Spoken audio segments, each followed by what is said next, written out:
I believe, I don't want to speak prematurely, but I believe the big breakfast that you normally would have gone to with us in June, we're going to invite you to next year for the county breakfast. So we'll make sure that you feel special. Thank you. Something to look forward to next year. Yes, absolutely. Absolutely. Good to see you both. Thank you. Thank you. And now I'd like to recognize our retirees: Susan Horowitz, Cheryl Valseal, Lisa Weber-Hummel, Tom DeMarco, and Teresa Vaught and Mark Prunty, who retired earlier this year. I don't know which of them are here. I will share that collectively these staff members have devoted over 130 years of service to our school district. There's Susan Horowitz. I see her. Hi, Susan. Hello. How are you? Congratulations. I see Lisa Weber-Hummel too. Hi, Lisa. Hi. Good to see you. When I was a teacher, I certainly worked closely with Susan in our Bedwell support roles. My own children had the benefit of having Cheryl and Tom as teachers, and Lisa and I worked down the hall from one another for years. While Teresa and Mark left us earlier this year, their services continue to influence both our special education and technology departments. Imagining the fall without these familiar faces is definitely hard, but they all deserve their chances for some R&R after successful careers. And I'm sure we all wish them nothing but the best. And we will remember you all so fondly. Thank you. Cheers. There's Tom DeMarco too. Hey, Tom. Hey. How are you? Doing well, doing well. I'm telling you, you knew something, because the last time we spoke, you said to me, I can't believe that after 37 years, this is how I'm going to go out. And I thought, no, we'll be back. We'll see one another. What did you know that I didn't realize? I don't know. I mean, it was just, I just saw that this thing was going to keep building. And there was a possibility it didn't, but I think I could see it coming as far as the how long it would take for this infection to subside. By the way, this is my beautiful wife, Kelly. Hi, Kelly. Nice to meet you. You must be very proud of him. 37 years is a long time. I am very proud, for sure. I've taught many kids of the board members. I know. Including yours. Yes. No, Tom, I want to say, no, my son, Tom, he still runs. I still have his Villanova t-shirt. Right. He still runs, and he does half marathons. He did the New York marathon 2 years ago. Wonderful. So he still loves to run, and thank you very much. Hey, I loved working with your kids. It was wonderful. And Mr. DeMarco, I certainly don't expect you to remember me, but you did actually also teach one of the board members, because I had you for biology. Oh my God! You know, yes, yes. So it's so nice to see your face, and thank you for all your service, as well as all of our other retirees this evening. I appreciate it. Yeah, it's a wonderful place. Good to see you all. We'll miss you. Thank you. Go Mountaineers. And those of you who worked at Bedwell School, you will be sorely missed. I know you've been a middle school, but we'll miss. I'm sure you'll be missed. Absolutely. Absolutely. And I'm so glad you all came tonight. It's nice to see all of you. Best of luck. Yeah. Thank you. Thank you. In closing, it's certainly been a roller coaster of a year. To the families impacted by the pandemic, whether health-wise or financially, we send our love and support. To the community, our message at this national time of unrest is simple and clear. SHSD celebrates all, and we are committed as an institution to providing every student and staff member a safe and healthy environment in which to learn and grow. My hope is that all students and staff have consistently felt welcome, respected, and included. If this has not happened for some, I apologize and want you to know that just like in every arena, we are committed to continuous improvement and vow to do better. Our published policies clearly speak to the ideals we espouse and we hold dear: equal and bias-free access to all our district offers, and we stand by these ideas. In closing, know that at this point, we can't really say what the fall will bring.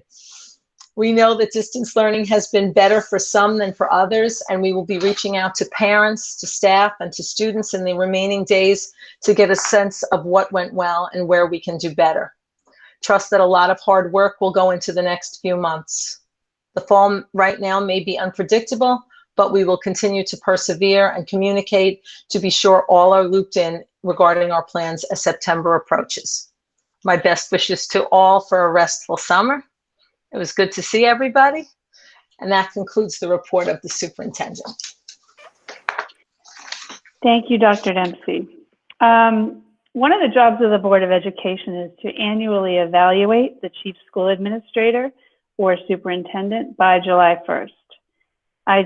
We completed this tonight in executive session, and I just thought the public might like to know that the board's overall rating for Dr. Dempsey this year is exemplary for the 6 standards she is evaluated on. In what turned out to be an incredibly challenging year, and I will remind everyone that this is only Dr. Dempsey's 2nd year as a superintendent, I can speak for all of us on the board to say that we feel incredibly grateful, confident, and proud to have Dr. Dempsey as our district leader.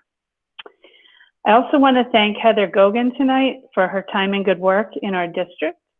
We will wish her the best of luck in her future endeavors. Now we're going to talk about our public questions and comments for actionable agenda items. We very much welcome input from the public. Public comments are welcome at this time on any agenda item. Towards the end of the meeting, there is a second public forum on any topic. Please state your name and address. Comments are limited to 3 minutes, but an individual may speak a second time after all others who wish to speak on the topic have been heard. Please understand that our public forums are not structured as question and answer sessions, but are offered as opportunities to share your thoughts with the board. In instances where the board feels there is a misunderstanding or inaccuracy, the board president or superintendent may address the comment. In accordance with New Jersey statute, the board will not discuss matters regarding specific personnel. Public questions and comments will be limited to 30 minutes. Thank you for your input. Are there any public comments on actionable agenda items?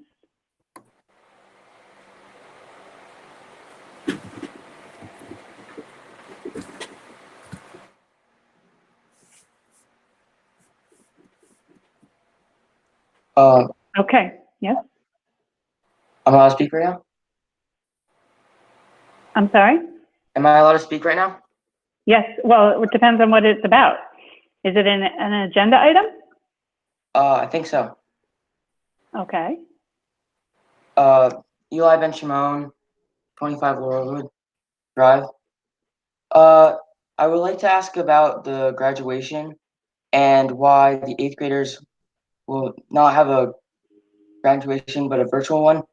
And as Dr. Dempsey said herself, on June 22nd, 250 people will be allowed, and July 3rd, 500 people will be allowed. So why can only the seniors have a graduation and not the 8th graders? I can speak to that. Hi, Mr. Ben-Shimon. How are you? Good, how are you? Good, good. So I am happy to tell you that we are hoping to have a similar experience for the 8th graders. One of the challenges for us was the way that these rules kept changing and the fact that these numbers were only increased yesterday. So I spoke to Ms. Garofalo a couple of times today. She is moving forward with your virtual graduation, quite frankly, because it has already been put together. We've spent time on it. And so it will be live streaming on the day that your graduation was supposed to take place. But we are hoping to have in July something for you that would be face-to-face. It will need to be outside. We do not have the details worked out yet. Quite frankly, we put a lot of our effort into figuring things out for the high school seniors first, and then we want to see how that goes, what we can learn from that experience. But I would anticipate that in July, we will have an opportunity for the 8th graders to have some type of moving up ceremony outside with guests. I hope that makes you feel a little bit better. Okay, thank you. You're very welcome. Thank you. Any other comments on agenda items?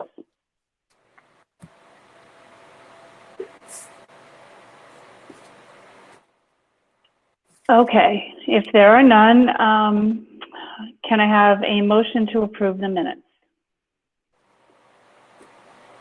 I move to approve the minutes.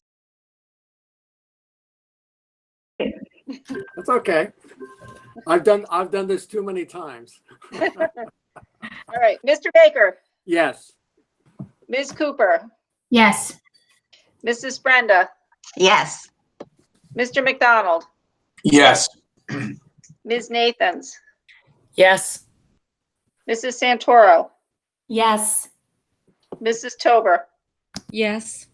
Ms. Virtue, Yes. Mrs. Rye, Yes. Mrs. Lees. Yes. Okay, All now right. you're up, Bob. Now I'm up. Okay. The Finance Committee met last Wednesday, June the 3rd, for an hour and 20 minutes. All members were present. One item we discussed was the changes to the retirement plans the federal government has instituted for the pandemic to help employees during this time, and the flexible spending accounts for medical and dependent care. There's resolutions on the agenda for both items, and they're items 11 and 12. It doesn't cost the board anything to provide changes to those two tax-free programs. So every employee will be notified, and they will work through various vendors if they want to make changes to those plans. Second item we talked about for a long time, and probably the most important item, we lost state aid. A couple weeks ago, the governor took away $176,600, which is a lot of money. That's 10% of the state aid he took away. Now, since the state budget has been kicked to the beginning of September, the governor is going to give an address in August, and he may take more dollars away from schools. We're hoping he won't. There's been talk about bonding for $5 billion in the state to fill some of the lack of taxes. We're losing gasoline tax, we're losing income tax, we're losing sales tax, and property tax will probably go down somewhat too. So he's got to decide what he can give each school district. Our thinking right now, he's going to take some more money away from us.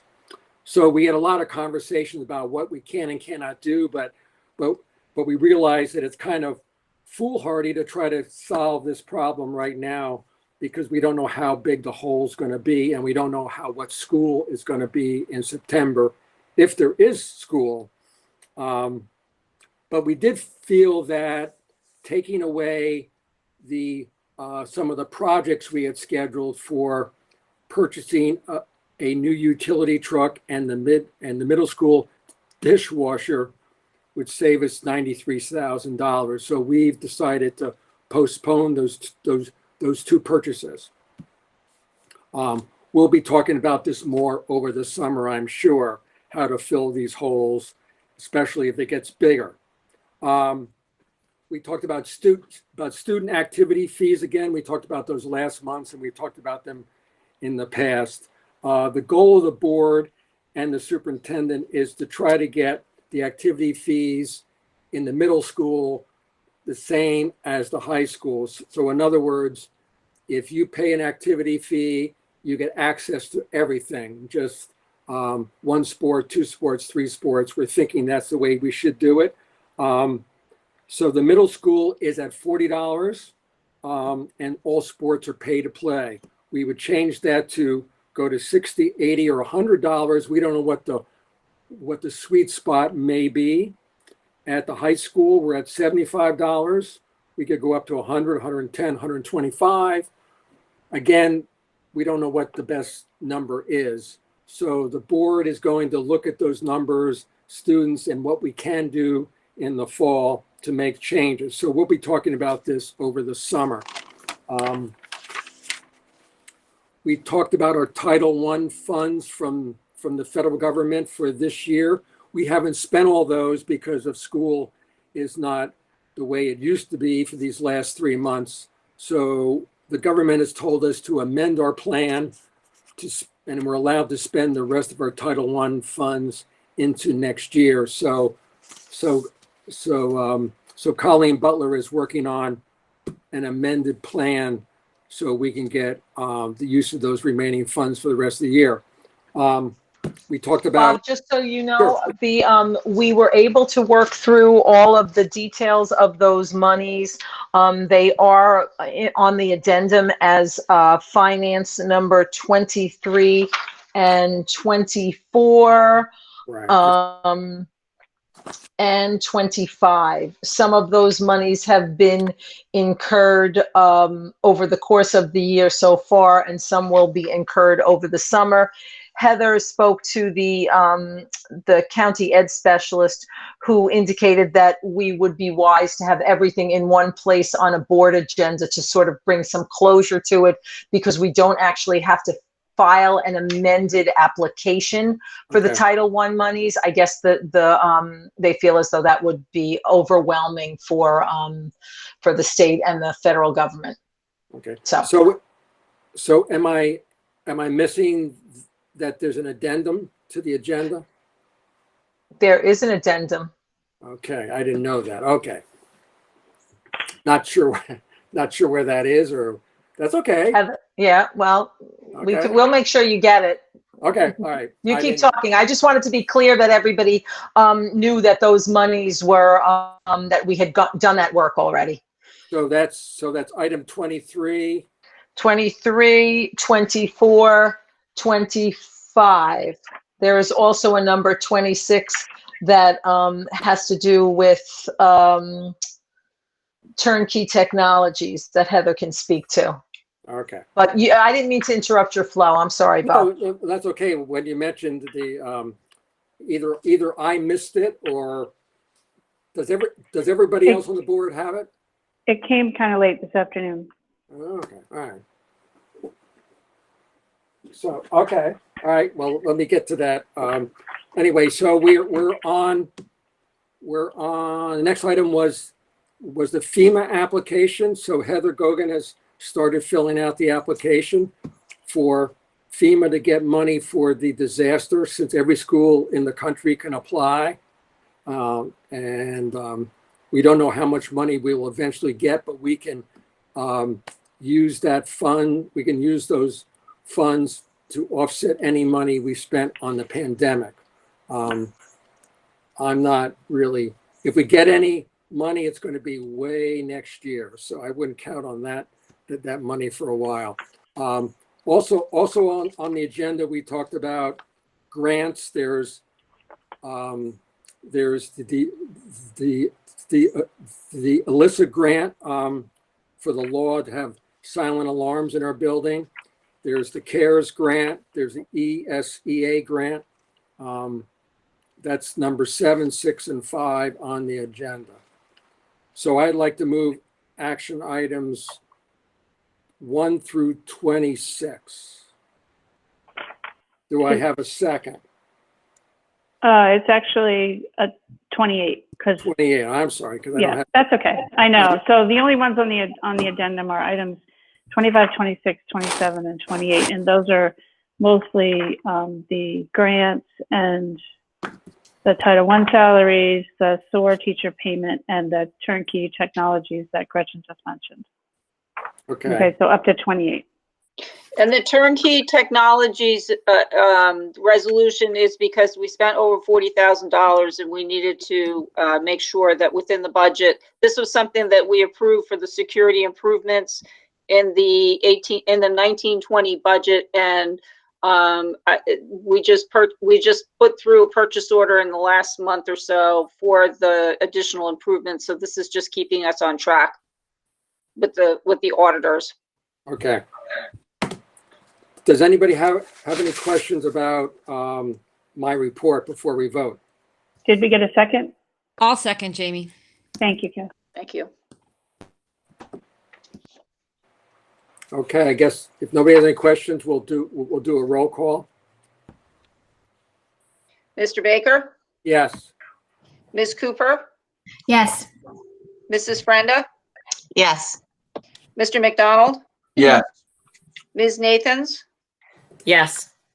Mrs. Santoro, Yes. Mrs. Tober, Yes. Ms. Virtue, Yes. Mrs. Rye, Yes. Mrs. Lees. Yes. Okay, Bob, facilities, and there are no facilities items on the addendum. Good. Okay. We met, the Facilities and Operation Committee met on June 3rd for about an hour. Everybody was present. First item we talked about was the use of our facilities over the summer by outside organizations. The YMCA, which normally has a camp at the high school, has decided to cancel. Probably, I think, because they thought it was way too complicated to meet all the requirements and do everything they needed to do. So they have pulled out. We're going to lose some revenue there, but it's not the end of the world. The Burnersville Recreation uses the middle school, and from correspondence I've seen these last couple of days, they would like to use our middle school facilities, mostly outside. The superintendent has asked them to follow the 11-page rules the state issued. So I'm sure we'll hear more on that, depending once they come back and certify they can meet the requirements. The AAUW book sale, which was scheduled last year to take place in the middle school in August. Have we found out anything about that yet? Yes, I just got an email the other day that they are not going to be holding it this year. Okay, so that's been canceled. Yes. That makes life easy for us. So the only outside group we think in the summer will be the recreation department, and we will work closely with them to make sure that happens correctly. We talked about the Alyssa's law, which I alluded to in the last thing, and that's our silent alarms that is required to be installed by August in every building. That will notify the police department that there's a crisis occurring. We got bids to get that done. We're just working on making sure that the way the alarm is transmitted to all the police personnel is done correctly, and that the police chief can sign off on that. So hopefully we'll get that settled by the end of June, and we will be able to get this installed by August. We also talked about the change to state aid, which I just talked about in the last report. And we all agreed that the purchase orders for the utility truck and the dishwasher in the middle school is best to postpone to save $93,000 at the moment. I'm sure we'll be talking about a lot of other cost savings later. We talked about the staff entering our buildings. As I saw today when I was over at the pool, the Bedwell, students are showing up to retrieve all their materials and turn in their textbooks, and that will happen for all 3 schools during the month of June. So our staff is in the schools collecting student stuff, and when the student shows up at an assigned time and date, they will make the exchange in the car. Was that the first day that we had that? No, at Bedwell? I believe it started yesterday, Bob. Started yesterday. Okay, it seemed to be going well as I was standing at the pool for a couple hours handing out trees. So it looks like it was going well. We also talked about the staff returning to our buildings in July and August. And right now, the superintendent's not sure exactly who's going to be where, who's going to be, what hours they're going to have, but that's an evolving thing at the moment. So we'll learn more about what staff members will be in our buildings during the 2 months of July and August. The last thing we talked about was reopening the track on Olcott Field. There's been a lot of demand to open the track. And I noticed these last 2 times I've been at the pool, people are walking around our schools in laps because they can't use the track. So it makes sense with going to stage 2 in the state that we're leaving the decision up to Dr. Dempsey when she wants to reopen the track for walking and running, not playing in the field, just walking and running. So I like to move action items 1 through 4. Do I have a second? I second, Janice. Do I have anybody have any questions on the items I discussed? Seeing none, roll call, Heather? Mr. Baker, Yes. Ms. Cooper, Yes. Mrs. Brenda, Yes. Mr. McDonald, Yes. Ms. Nathans, Yes. Mrs. Santoro, Yes. Mrs. Tober, Yes. Ms. Virtue, Yes. Mrs. Rye, Yes. Mrs. Lees. Yes. Okay, we can move into curriculum, Jen? Okay, the curriculum committee met on June 2nd, and we talked about several items. We began by talking about mental health, and we said that the Teachers' Professional Development Day on June 19th will focus on health and wellness. Some of the funding from the CARES Act will be used to support a 3-day program designed by Melissa Sadin to educate faculty about the impact of trauma, including the trauma of the COVID-19 crisis on kids.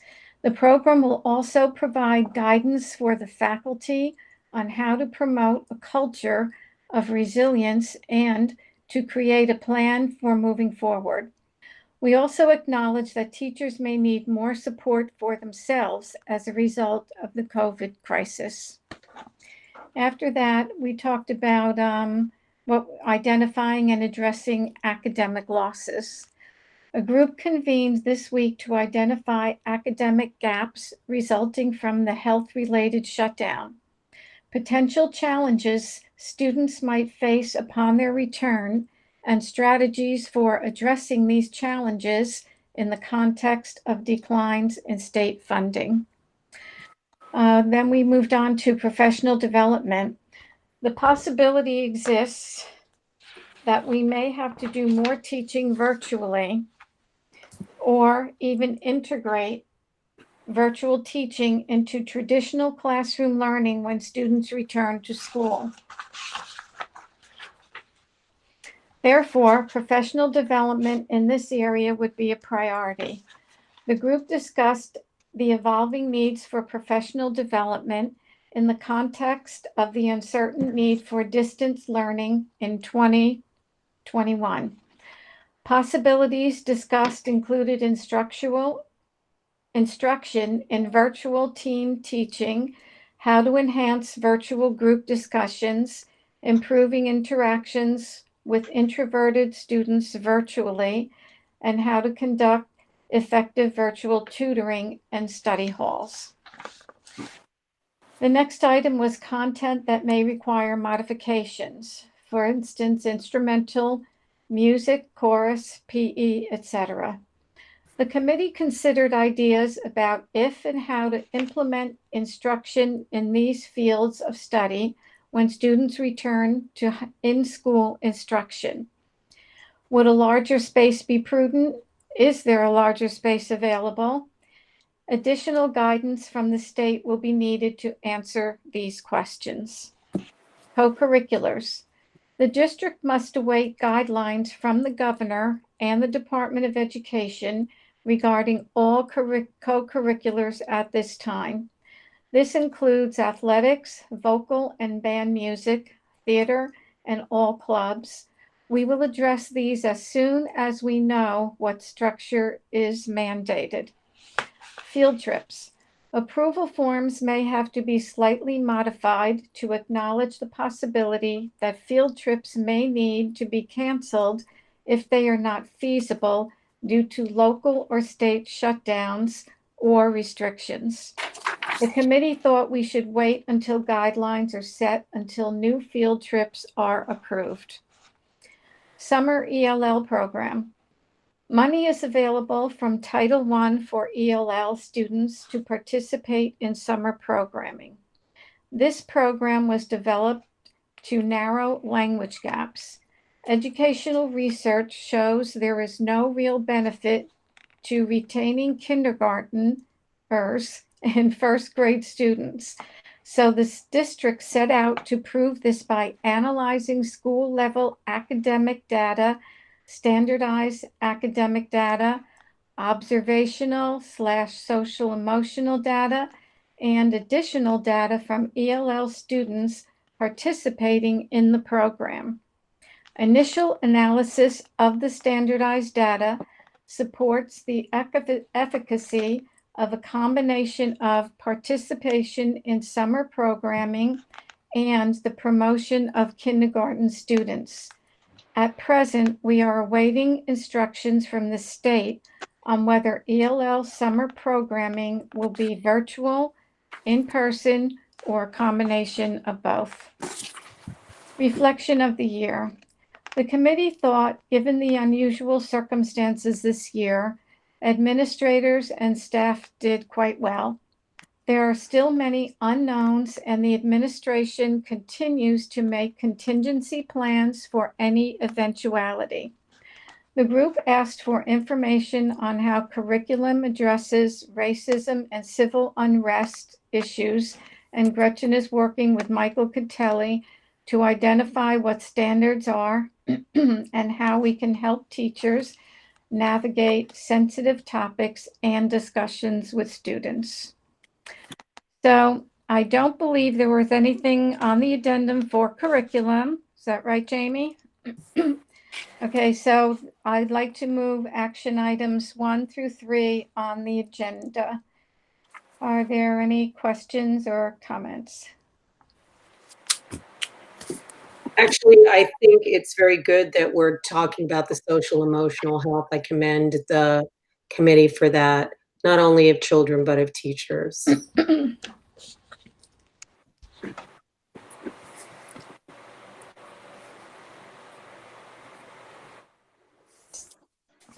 Any other questions, comments? If not, should we do the roll call? I think I need a second still, Janice. I'll second. I'll second. Nicole. Thank you. Mr. Baker? Yes. Ms. Cooper? Yes. Mrs. Brenda? Yes. Mr. McDonald? Yes. Ms. Nathans? Yes. Mrs. Santoro? Yes. Mrs. Tober? Yes. Ms. Virtue? Yes. Mrs. Rye? Yes. Mrs. Lees? Yes. Okay. Personnel, Heather. Okay. Personnel and Policy met on June 2nd, and all committee members were in attendance. I'll start with personnel. Our building administrators are continuing work to fill all open positions. And the committee discussed the impact that Bob had explained to everyone in the reduction in state aid and how that will impact district personnel. Right now, we, as always, as a board, are firmly committed to doing everything possible to continue to enhance student learning and our students' educational experience. We will continue to monitor personnel over time as reopening plans are firmed up and the financial impact of the pandemic is revealed. I would like to move agenda items 1 through 12 and addendum items 11 and 14 through 16. It's 11B. Is it 11B? Yep, Okay. that's okay. Thank you, Jamie. Yep. Can I get a second? I'll second Heather. Any discussion?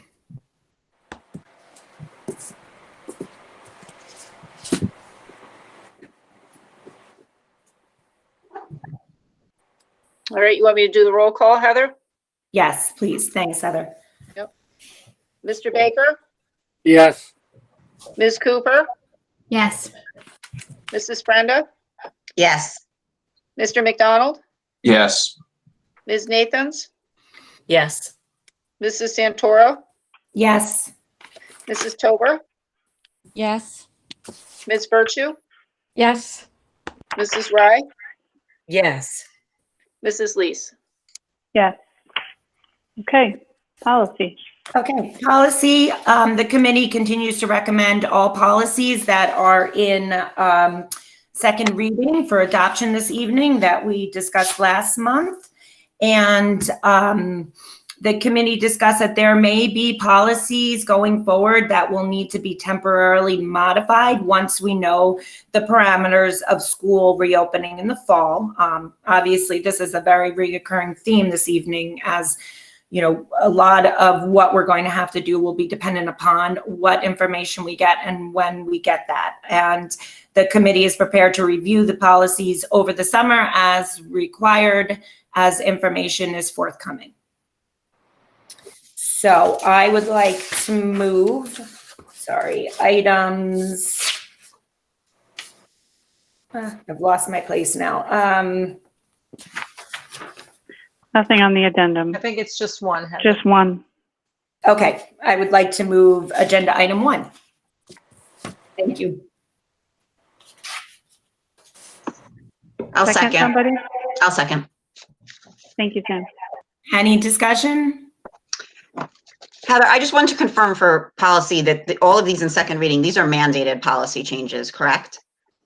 All of the ones, Sam, that have M's next to Yeah. them. So the ones that don't are revised policies that we currently had on the books, and so they are being changed.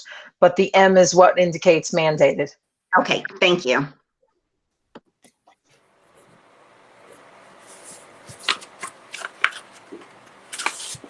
Are we ready for roll call? Oh, go ahead. Yeah, I think roll call, Heather. Okay. Mr. Baker, Yes. Ms. Cooper, Yes. Mrs. Frenda, Yes. Mr. McDonald, Yes. Ms. Nathans, Yes. Mrs. Santoro, Yes. Mrs. Tober, Yes. Ms. Virtue, Yes. Mrs. Rye, Yes. Mrs. Lees. Yes. Okay, thank you. Community relations, Kathy. All right, thanks, Jamie. The Community Relations Committee met on June 4th for about 2 hours, and we had all of our board members in attendance along with Dr. Dempsey and Mrs. Butler. Our agenda items for this meeting included the 2020 census update, further discussion on BOE tools, communication tools, an update on graduation and moving up ceremonies, and thoughts on reopening from a community point. So for starters, Dr. Dempsey and Pat Rye shared a link regarding response rates for the 2020 census that give detail by county and by town. Committee members were reminded how important it is for everyone in the community to be counted. And we ask that everyone help in this effort by reminding all family, friends, and neighbors to do their part to be counted in the 2020 census. The committee then shifted focus towards several communication tools to be used with the public that were initially discussed during our previous meeting with Gwen Thornton. It was decided that a BOE brochure would be developed that would be distributed at each public meeting, as well as included in first day packets sent home to families and displayed at back to school nights. The content of this document will be further fleshed out over the summer by this committee. Topics thought to be included might be a definition of the BOE remit, a clear summary of roles and responsibilities, an overview of board leadership and committee roles, as well as FAQs and things that board members wish the public knew about them. The committee also agreed that it would be helpful for the public to have a board headline piece that would be generated after each public meeting, summarizing decisions and other key messages. These headlines would be posted on the BOE webpage, as well as a link included in the Friday folder. Lastly, a BOE tidbit was agreed to be included in each Friday folder. This tidbit would provide the public with information around updates on next meeting dates, committee work, and policy. Going forward, summarize 3 key messages at the bottom of their committee reports that the administrative team could include in the BOE tidbit section. Discussion also took place around the enhancement of the web page in order to possibly expand the types of information found there, as well as streamlining the ease for access. However, further discussion and action was deferred to the upcoming school year. The third area for discussion surrounded updates on both BHS graduation and the BMS and BES moving up to activities that was provided by Dr. Dempsey. And lastly, the committee agreed that planning activities surrounding the strategic plan is best to be held off until after school resumes in the fall. So that's my summary report, and there are no actions to move forward at this time. Okay, any questions? Yeah. Any comments from anybody? I have a question. Who is the board going to be responsible for submitting the tidbits for the Friday folders and doing the content for the brochures? Who would be responsible for that? Well, as I said, Nicole, the each committee will highlight 3 key messages that could be delivered as part of these tidbits, but it is actually up to the administration to decide what will be included. Okay. And the committee's going to talk about the brochure that will kind of give basics about, you know, who is the BOE, what do we do, what are our responsibilities that will be available alongside the agenda at public meetings. So we're going to kind of work on that collaboratively this summer, hoping to be ready for the beginning of the year. Right, Kathy? Yes, correct.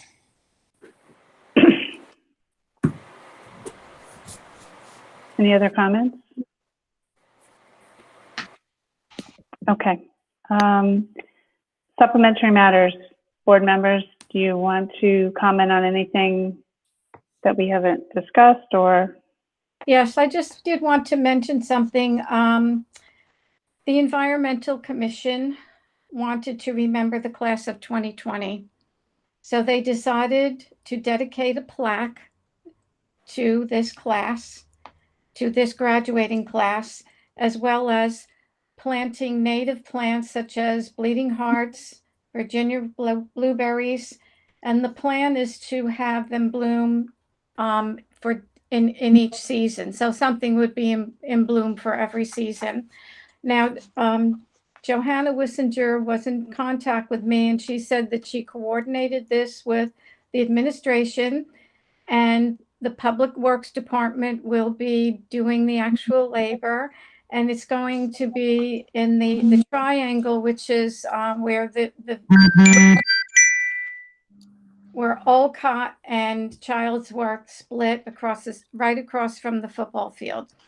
So I thought this was a really nice thing, and I wanted to mention it to us at this time. Thank you. That's wonderful. That's lovely. Very nice. Anyone else have a supplemental matter? Okay. If there are none, we will open up the floor for public questions and comments on any non-agenda item at this time.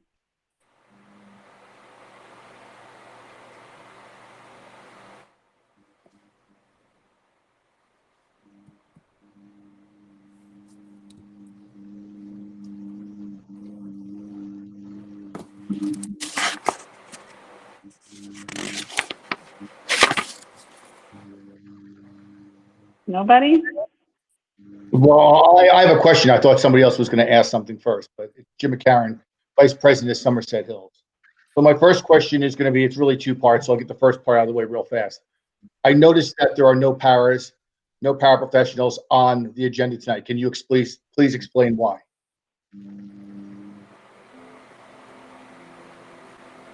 Would you like me to speak to that, Jamie? Yes, please, Dr. Dempsey. Hi, Jim. Hi, Gretchen. How are you, Dr. Dempsey? Good, good.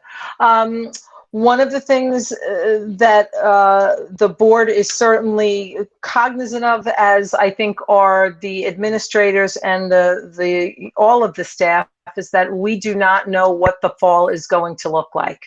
And our intent in moving forward is to be as deliberate as we can possibly be.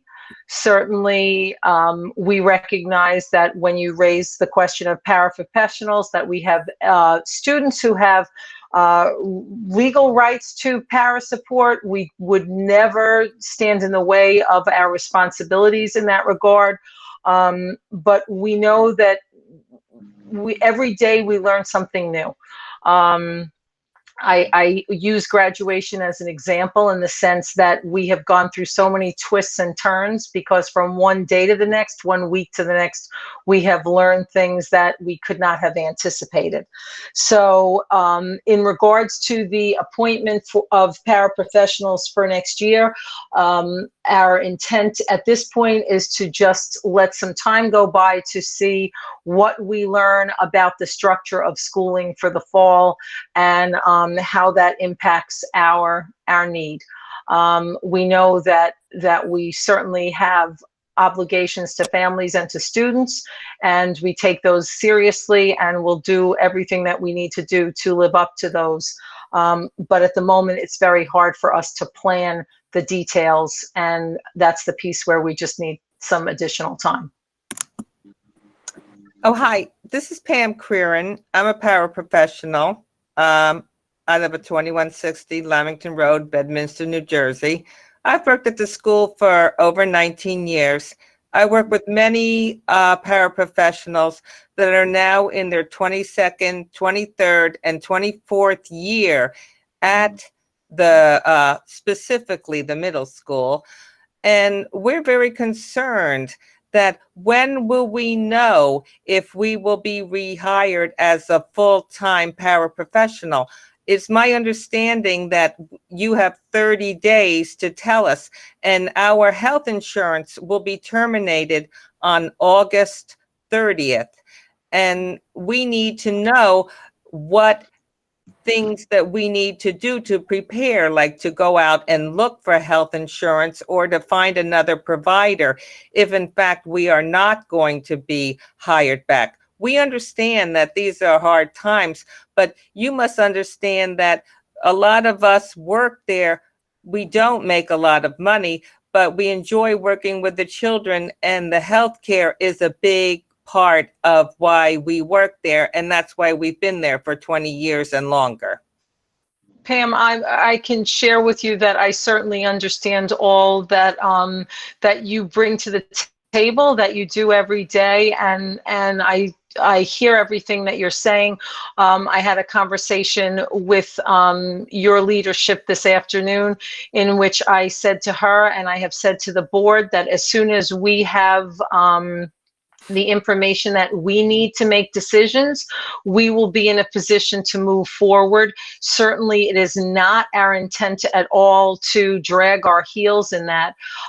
This board has said more than once that they intend this summer to have meetings as they need to have meetings. So we do have this facility now to have virtual meetings. It certainly gives us additional flexibility, and our intent is, as soon as we know what's what and what we're looking at, to move forward on that. So so I appreciate all you shared, and certainly understand, you know, where you're coming from. Thanks, but so you will give us a 30-day notice one way or the other? We will do our best to make decisions in a timely manner and to let you know as soon as we know. Okay, thank you. Dr. Dempsey?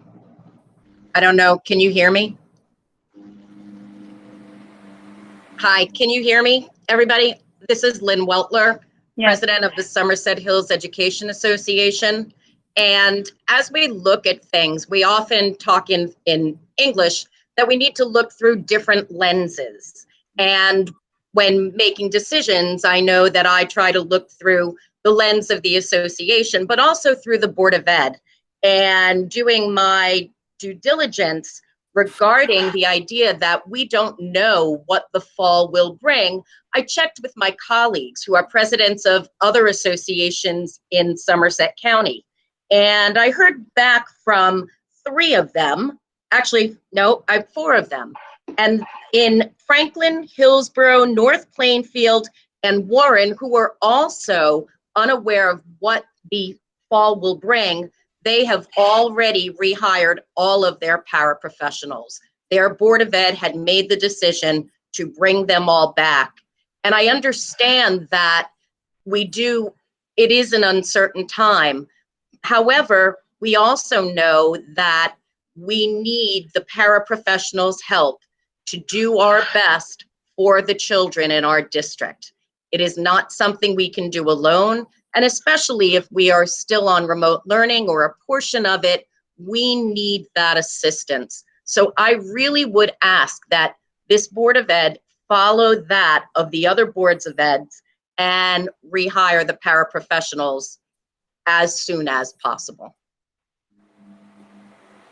We normally don't have meetings in July, but we are ready to have a meeting as soon as we advertise it within 48 hours, as soon as we get some further direction.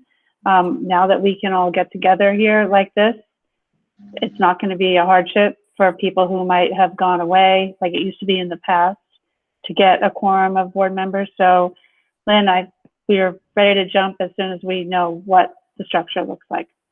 Jimmy, I appreciate that. My concern is that we won't know right away, and that we may not know until August. And these people have families to support. They will be seeking jobs elsewhere if they don't have a permanent job here. And paraprofessionals are very hard to find. Good ones are especially hard to find. And we would be doing our children a great disservice. So I just needed to restate my opinion here. Thank you for listening. Thank you. Thank you. Hi, this is Julie Bosworth, and then I'm here with my husband, Pat Bosworth, on 61 Roebling Road. Can everyone hear us? Yes? Yes. I just am here as a very, very concerned parent, my husband as well. My daughter, I have 3 children in the district. My daughter, Reese, has special needs. She attends the middle school. She has the most amazing paraprofessional in the world who's been working with her for several years. I'm actually very emotional right now hearing, that this possibly could happen. Pam, thank you for what you said. Thank you for your 20 years. You're absolutely right. The people in this profession are not here for the paycheck. They're here to support our children. My daughter went through a very tough year this year. She had a teacher that came to teach, quit after 1 month of school, and had to have interim substitutes until we hired a new teacher late winter. Who was there for my daughter to provide her social emotional support, the consistency in her education? That was her paraprofessional, Mrs. B. And if it were not for her, my daughter's year would have been it would have been horrible, but she provided that support. And I think we've all been talking about in this time of COVID how social emotional development and support is essential. Well, these paraprofessionals are there to provide it. They're there to provide consistency. And if you don't hire them back, that's not right. We're not doing our children a good service, and it's just not right, and it's very upsetting. So I really hope that you take this into consideration. I know there's a lot of other people that have similar viewpoints, But I just want you to think about that going forward. Thank you. Thank you for your comment. My name is Beth Black. I'm a special needs parent. I have 4 children that attend school, and I have 2 special needs kids. My issue with the para, as we're talking about the mental health of children as they return back to school, when you understand how special needs children are, and you understand that when they don't understand the world that we live in, because they don't understand what's happening, to them, a lot of them think that their teachers and their paraprofessionals have disappeared. They don't exist anymore. And so it's super vital that as they return back to school and the anxieties of returning to a routine when it was so abruptly interrupted, it is so vital that they have faces that they recognize. Because if you're asking, like my sons, I have 2 of them who are special needs, you're asking them to wear face masks, that in of itself is going, and their teachers to wear masks, that in of itself is going to be such a life-altering situation for them. And having people that they don't recognize their face and their eyes, and then you're asking these people to wear masks, and there's change in their routine, and abruptly things are shifting, that destroys a special needs child's world. And it can set them back years and years and years of them being able to live an independent life. They are not resilient like neurotypical children. They require so much more to be able to function in a world that they don't understand. And asking them, after everything that they have already been through, where most of them who are receiving virtual lessons, which is basically I'm checking off a list and I'm not actually receiving the therapies that I desperately need, having them go back to school and not recognize the faces in those rooms could be so detrimental to the trajectory of their future. And as we talk about mental health, which was in the curriculum and things that we're concerned about, that needs to be considered. That needs to be taken into consideration. Thank you. Thank you. My name is Teresa Mastroboni, and I live at 12 Dana Place here in Bernardsville. I am a resident, and I'm also a paraprofessional. This is actually my 24th year. I've worked at Bedwell, I've worked at the middle school, and I've been at the high school for the last 8 years. And I understand the difficulties that you're going through, but I'd respectfully like to request that the contracts be drawn up as soon as possible. I'm wondering if it would be possible if we could get contracts and then possibly be furloughed if there was something that would change come September. I just think that for me personally, being a widow, the delay will certainly cause hardship for me and my fellow paraprofessionals who we really do work so hard and add so much to the quality of our students. As Pam had said, it not only affects our employment, but our health insurance and our years of service as well. And I just want to, I mean, it's been so different for everyone, but being a one-on-one aide, the student that I work with, she texts me at 6 o'clock in the morning, at 10 o'clock at night, and I have never once not answered her or not tried to help her or comfort her. Her level of anxiety has been through the roof, and she's just wanting to please, and she just works her hardest. And I could not imagine what it would be like for her. She will be graduating, but if next year, if she started the beginning of the year and she did not have me there with her, you know, to help her through everything, I know that you'll do the right thing, and I'm trusting that you'll do the right thing as an employee. I love working for this district. It's my life, my home for 24 years. My children have all been through the school district, but I just wanted to let you know from a personal feeling, you know, what my day is like. and the effect that it has had on the student that I work with, and the hearts that we share back and forth, and the the encouragement that I've given her to make her feel comfortable, and the love that she's shown back to me, as someone that she really cares for and is always concerned about and wants to make sure. She'll say to me, every morning, "Good morning, how are you? Did you sleep well?" We really have a very, very personal connection, and I feel blessed to be able to work with her and the other students that I've in the district. So, thank you. Okay. Yeah, hi. This is Mark Lichtenfeld and Lori Lichtenfeld. 210 Douglas Avenue. Our son Charlie attends the middle school and has started in pre-K all the way through. I was thinking about this tonight and the decisions here. This is tough times for everybody. Everyone's got to cut budgets, get smaller, and think about places to save money. And I think families are going through this, businesses are going through this, school districts are going through this. And there's places though that you just can't cut. Without the help of aides like Mrs. H for us, Athena Hellreger, Charlie can't learn. It's not possible.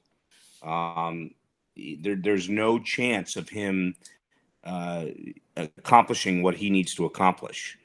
So I just, with all my heart, want to, say, please find another place to cut, and not taking anything away from the other kids in the school district, because, everybody deserves the same, opportunity. But these kids and we've gotten to know a lot of them through the years, and our son Charlie needs this service desperately, and without it, it's a very bleak outlook.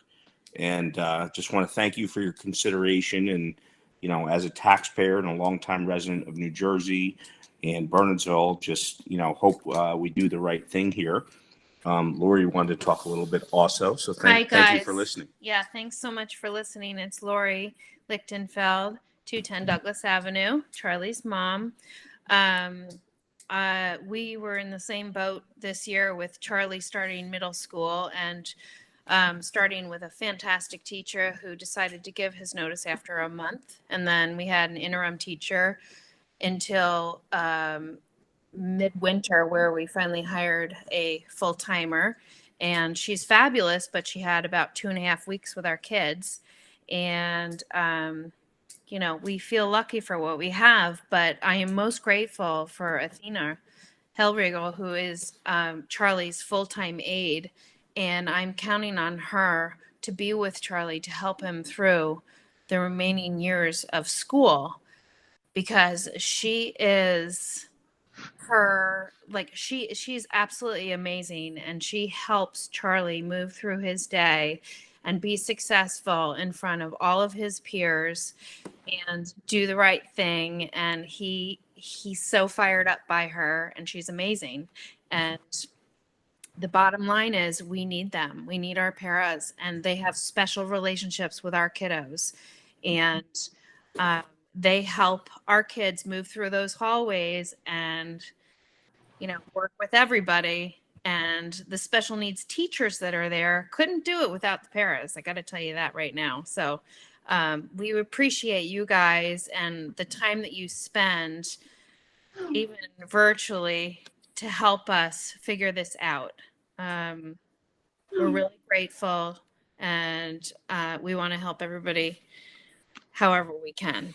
Yeah, and just to put a finishing point on this, I think it's just sort of the moral compass of helping the weakest, is certainly, at this time, just a very important thing to focus on, because the loss of support for, Charlie or Reese or any of their classmates, it's a multiple of hardship versus, a child like our daughter Summer, if she lost, some sort of resource. It's exponentially worse for a special needs child to lose the support. So please, please reconsider this decision.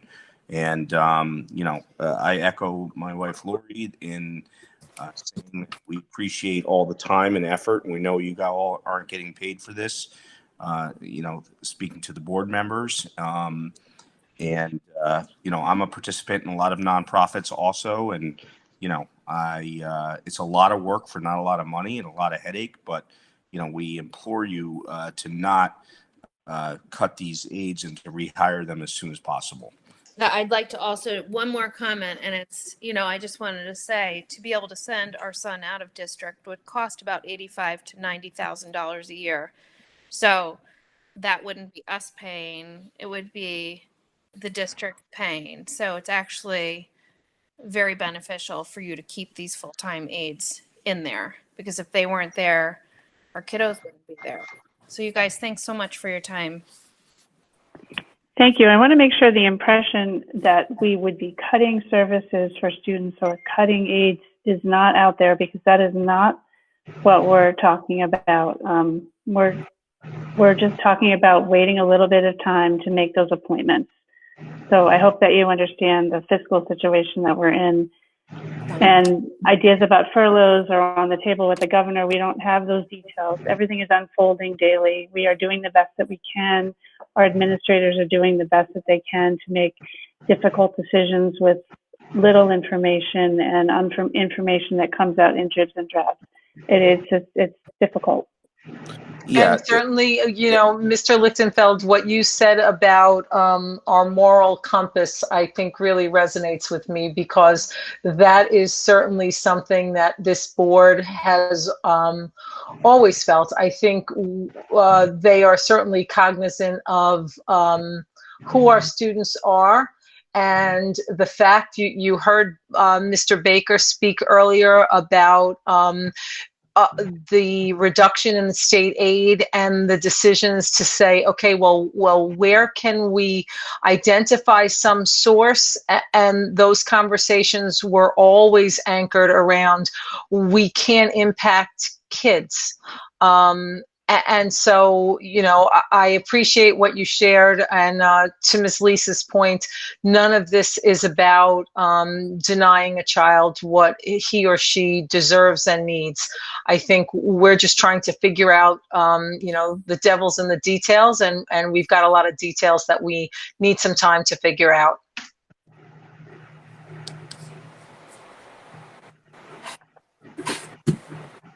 Any other comments? Yes. Alvarano. I am a field hockey coach in the district, mother of 2 in the district, PPAC resident, 2nd grade teacher, Shea representative, secretary. First of all, I would like to speak to the board about the para situation in terms of, you have stated that you are planning, not necessarily reduction of staff with the paras, however, waiting on the reappointment. What is inevitably going to happen is that these paras, who are so valuable, as you've just heard from so many parents and so many paras, they're going to find other jobs because they need the security, and we are going to lose. The longer you wait, we are going to lose these tremendous, tremendous individuals that we have working for us. So I think that more than anything is the issue, is that we know you don't plan on reducing those individuals. The longer you wait to reappoint, the more chance there is that they are going to find other jobs, and we will lose them. Second, I'm also here with a different hat as a field hockey coach and representing all coaches. Just as special needs children need their paras, there are athletes who have other issues that are going on in their world. And especially with all this distance learning, they need their teams. They need their coaches. I would love to know why no coaches or extracurriculars, co-curriculars were on tonight's agenda. Sarah, hi, it's Gretchen. I think it comes down to the same conversation that we're having. We have a lot of unknowns. There are conversations around whether sports will run in the seasons that they currently run in. Will things be flip-flopped around? Are there some sports that are present challenges that others may not because of proximity of players, and we are waiting for guidance and direction in that realm too. Certainly, we are aware of all you shared in terms of what athletics gives to kids, and why those connections are things that we need now more than ever. I just want to make you aware that the NJSAA is coming out within a couple weeks of their parameters. So if they're coming out in a couple weeks saying, right, no, I know that, and which is great. And that's why that's why I mentioned, the board's willingness. Nobody here is saying, they're saying we don't have the information tonight now, but nobody is saying that we're going to kind of hold this until the end of August, until arbitrarily.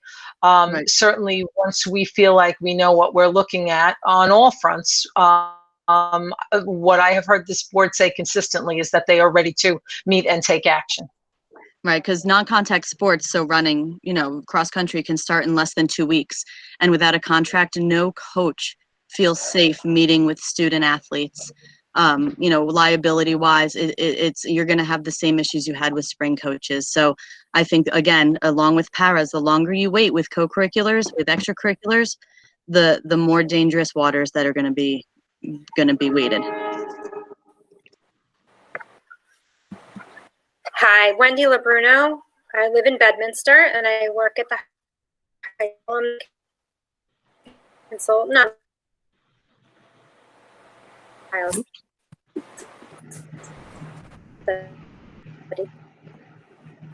You're kind of freezing up on us.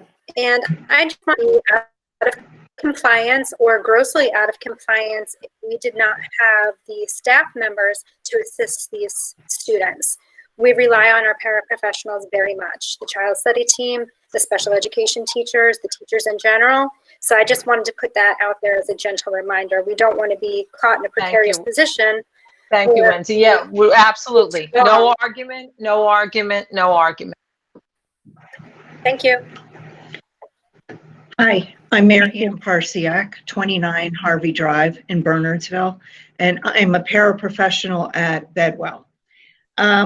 I just want to put out there also, we are working during this time, even though we're not physically with the students. We go on with our students, we encourage them to do their work, we review all their lessons, so when we meet with them, we can help them out if they need anything. And then we're all doing nonstop professional development, which doesn't get us any raises or credit, but it does improve our knowledge for our job. So we're doing it all for the kids.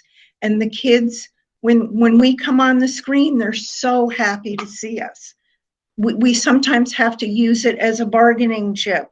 If you can get that done, maybe you can spend more time with your para. Whoever knew we'd be that exciting. But I just, we are vital to their learning and their everyday education. We're not just sitting around at home doing nothing. We're also engaged here in their learning while we're doing virtual learning. I just don't want this to be an end run around the contracts to eliminate full-time paras and their health care and then bring everyone back part-time. We want what you want for the kids, the Thank best. you, Mary. And we recognize how valuable you are. I think, the board has their decision-making body, but certainly as the superintendent, I would never want anybody to feel as though this was somehow a statement that we did not recognize all you bring to the table each and every day. Thank you.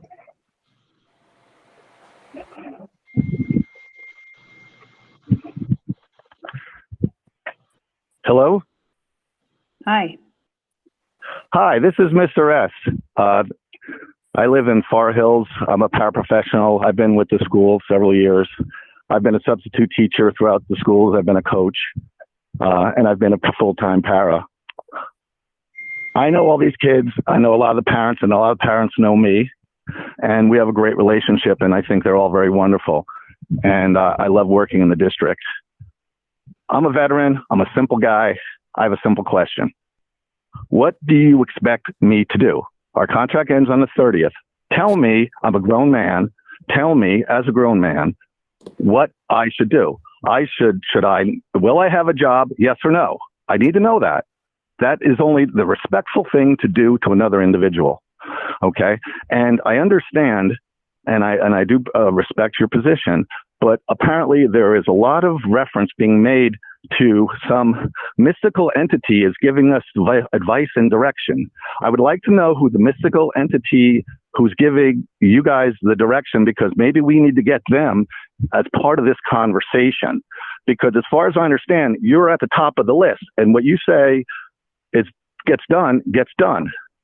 Being someone that was in the military, you go into battle. If you wait for advice and directions, you're going to go home in a wooden box.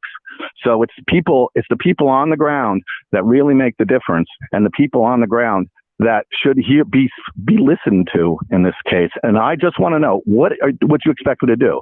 Go look for a job. I'm not going to have a job. I may have a job. I don't understand. I haven't heard that answer, and that's all I'm asking for. It's a simple answer. Thank you. I can tell you that my answer is we need time. So that is what the decision tonight, if this meeting was scheduled 2 weeks from now, we make these schedules a year in advance. We would have additional information. We don't have that information now. So, as you referenced, you're an adult. I certainly respect that, and you want a straight answer. And I'm telling you from my seat, I can't give you that straight answer right now. I am incredibly hopeful that everybody is going to come back in the same capacity and that we're going to figure this out. But can I say that with 100% assurance at tonight? No, I can't. So that's all I have to say as the superintendent. It would be a lot easier if we actually could make the decisions, but we are beholden to the governor, the Department of Education, and the Department of Health on how school is going to look. So nobody has a crystal ball here, and unfortunately, we don't. It would be much easier if we did make those decisions, but we're not allowed to make those decisions. So we are doing the best we can with the information that we have, and we're hoping that guidance comes out quickly so we can move on with planning for the fall. And it's pretty hard to try to hit a target when you don't know what it is. So we understand the struggles. Certainly our administration and our superintendent struggle with that constantly throughout this whole thing. Hi, Jim McCarron, Somerset Hills, Vice President and Head Negotiator. I don't know if anybody else is going to speak, but I just want to jump in real fast and say, I do have something else to say, but I know I have to wait till everybody is done for my second term. So I just want to throw that out there. Can I address the board? You guys hear me? Yes. Okay. Just a suggestion. I sympathize. This is really, really difficult for everybody. That can't be understated. But why not give all your paras contracts 30 days from now or the end of July? You'll probably know what's going on in September. And at that point, if you have to reduce staff, 30 days notice, you can reduce your staff. But by sending out contracts to all your paras, you're saying, we want you. We want you back. We don't want you to go elsewhere. And it buys you June and July time, because these folks are going to go elsewhere and you're going to lose very valuable employees. So why not send them out contracts with the idea that maybe some we may not need? And that is your prerogative. By holding back, you're sending a very bad message to all those paras. And I'm really saddened by it. Thank you. Thank you.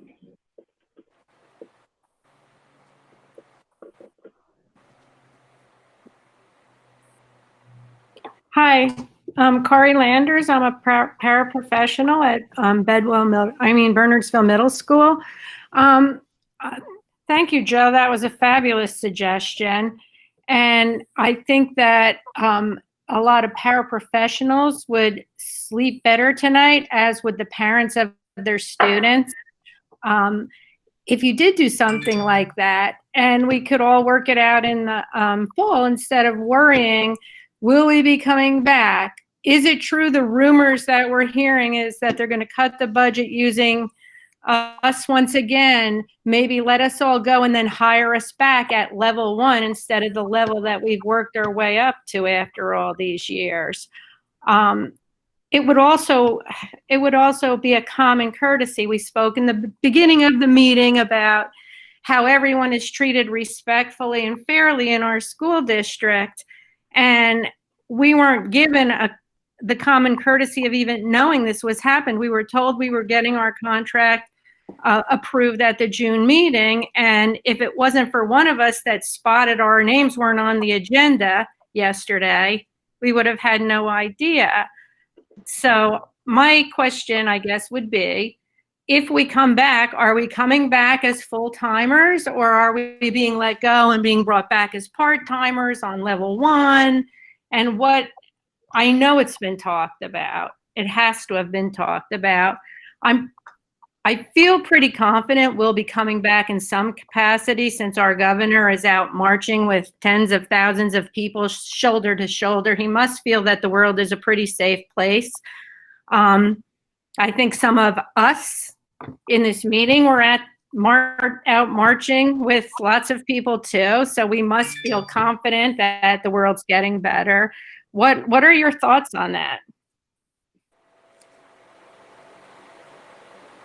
Kari, are you asking for thoughts on the likelihood of returning? Well, actually, your thoughts on the likelihood of us returning in the capacity that we're working in now, full-time, part-time, at the levels that we've worked to, going back to level 1, and also the part that would be our desire. Courtesy, being that was how the meeting opened up, and none of this has any ulterior motive to say we're bringing people back in a different capacity. I'm going to say again, and it's the only thing I can say, we need some extra time because we don't know. We also know, which has not been said tonight, but is part of this, we had Teresa leave in March. We have somebody new coming in. We need expertise that as much as our interim came to us with a lot of experience, being an interim is a different situation. So we are trying to buy ourselves some time. I appreciate what Joe said. It's certainly something I think the board will go back and think about. But again, from none of this is devised to say we are going to take people who look a certain way now in terms of full-time status or benefits and change things. We just don't. We don't know. We don't have the information that we normally do at this time of the year about September. What would be the deciding factor on whether or not we are rehired? I can't debate this because now we're getting in weeds. If we knew all those things, then we could have laid out a different course of action. Quite frankly, I think anything that, and this is just for me personally, I don't know if the board feels differently, but I feel like anything I have to add to this conversation, I have pretty much said already. I need time to look at things. I think that there is information that we do not have, and we hope to have in the foreseeable future. And until we have some additional information, I think what we're saying is making those decisions is it's not in anybody's best interest. So we could debate, is it better for us to say you can come back and then rescind an offer versus to say we're going to hold off on the offer? Those, we can go round and round with that. What would be the deciding factor? That was my question. I think there are lots of deciding factors. I think the structure of schooling is what the hugest piece of this is. I do not know what that looks like. I do not know whether we are going to have at half capacity or a third capacity in terms of students in the building at any given moment. Am I at 100% capacity? Do I have to maintain social distancing of 6 feet, or can it be greater than that? There are a host of questions that are unanswered at this point in time about schooling in the fall. That's kind of all I've got. Gretchen, this is Rosemary Rizzuto from 87 Kim Lane. I'm a teacher at Bernardsville Middle School. So are the paraprofessionals supposed to file for unemployment on June 21st? If they don't know if they have a position? I'm uncomfortable, Rose, having that conversation because I think that's a personal conversation, and I don't know that I want to have personal conversations as part of this. I think certainly if they are unsure about applying for unemployment, they should reach out to the business office and have those conversations. I can say that the board will take everyone's comments and thoughts that were given here tonight under consideration, and we will talk about it. We're not voting on anything tonight anyway. This is not an agenda item that we're voting on, so there's no decision to be made here. But we understand everybody's concerns. I think that you were very helpful to share your thoughts, and we will take it all under consideration.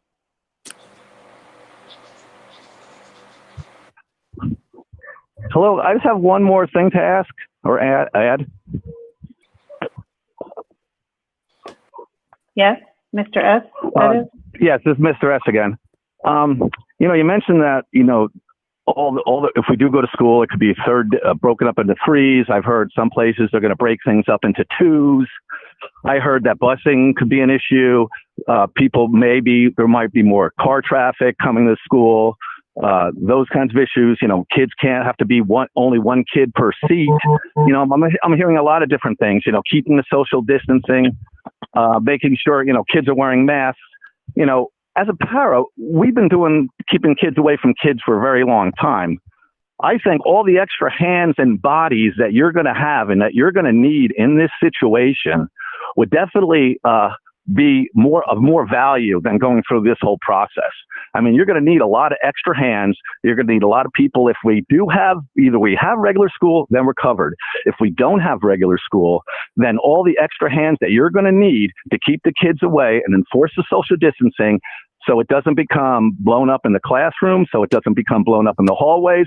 There's going to be issues in the bathrooms. There's going to be issues in the locker rooms. There's going to be a lot of issues that you're going to need extra eyes, ears, and hands and people that other kids are familiar with that they're going to pay attention to and listen to in order to be the most effective way it could be. That's just a suggestion. Thank you for that.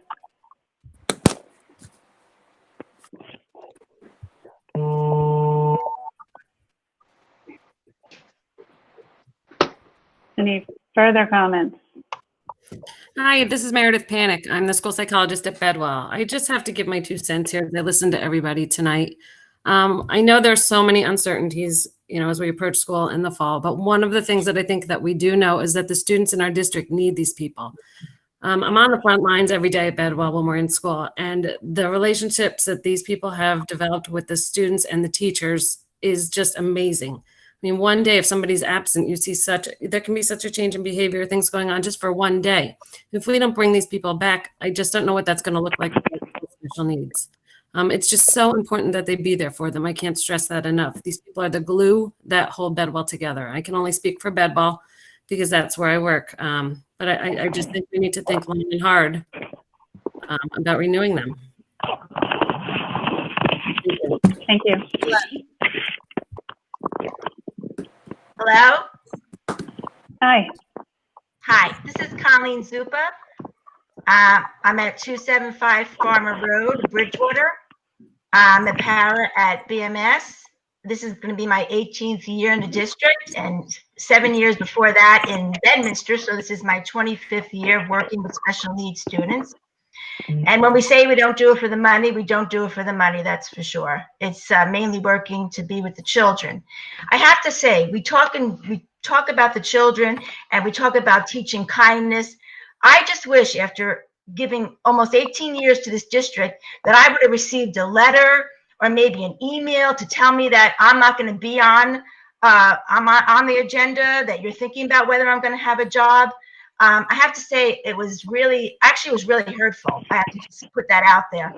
I feel like I've given a lot to this district and a lot to the children that I've worked with over the years. And I just think maybe a little common decency would help. And I understand your predicament. I really do. I mean, it's a crazy world right now. And I know you have a lot of financial things you have to look at, but just for us as a personal, I'm going into my 25th year to retire soon. And I'm looking at maybe I'm going to lose that. And it's disheartening. And I just wish that we could have gotten some kind of email or letter just to let us know, instead of having to find out and I have to look on the agenda to see my name is not on there and that we're not being hired. So I just wanted to put that out there because I just felt that, was important to say. I apologize for that, Colleen. I think the important thing was the board has to have an opportunity to discuss these things and talk about them as a group in making those decisions. And certainly the intent would never be to have somebody feel as though the rug was pulled out from under them. So I appreciate your honesty, and I apologize for any sense that this was done harshly. All right, thank you. Thank you for that.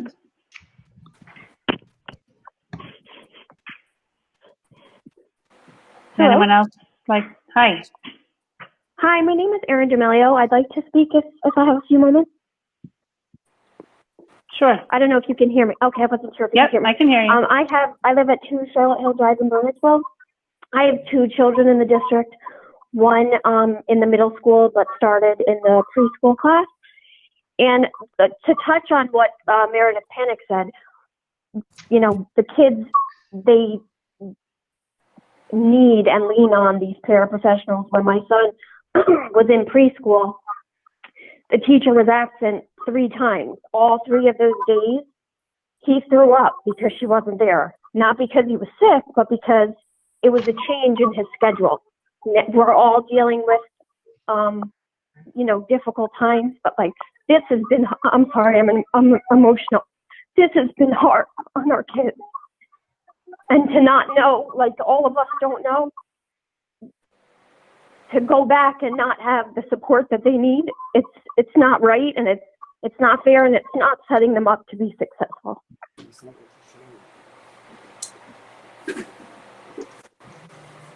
So I trust that you'll do the right thing, but my children, both require parents, and they've been contacting them consistently and reaching out through this time. They're definitely not just sitting home, and we appreciate all of their hard work and dedication to our children and their success. Okay, thank you. I'm sorry. We'll be back to the table on this.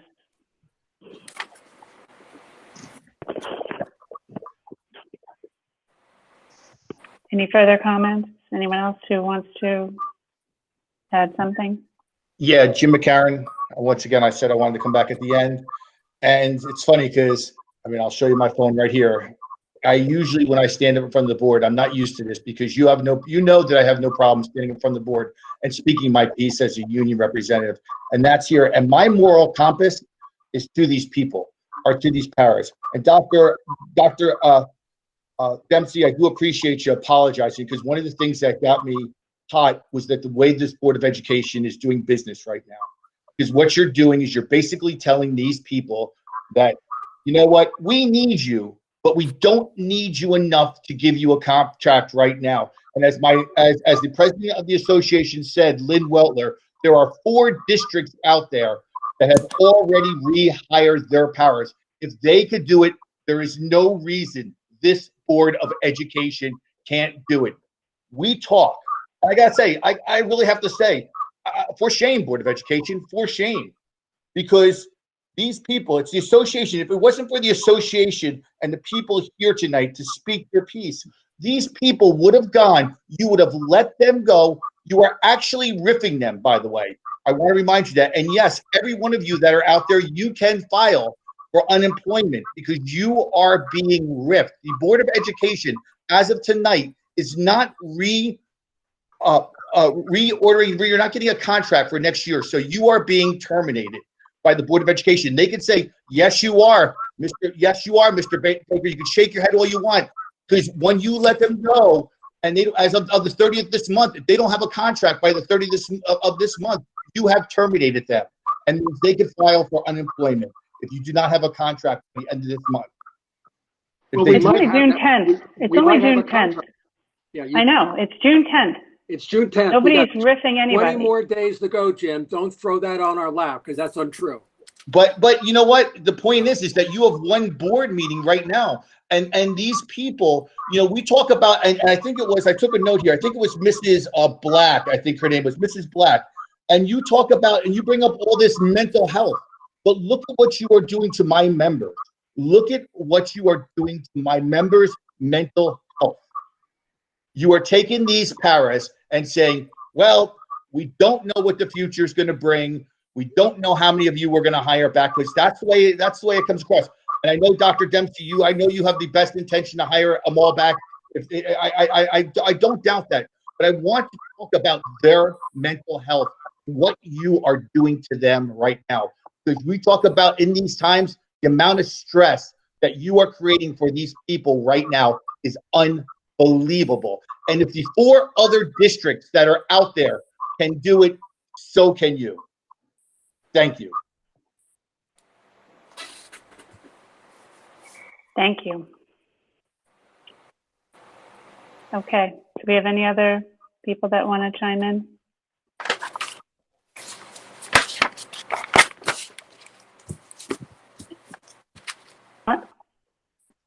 If not, can I have a motion to adjourn?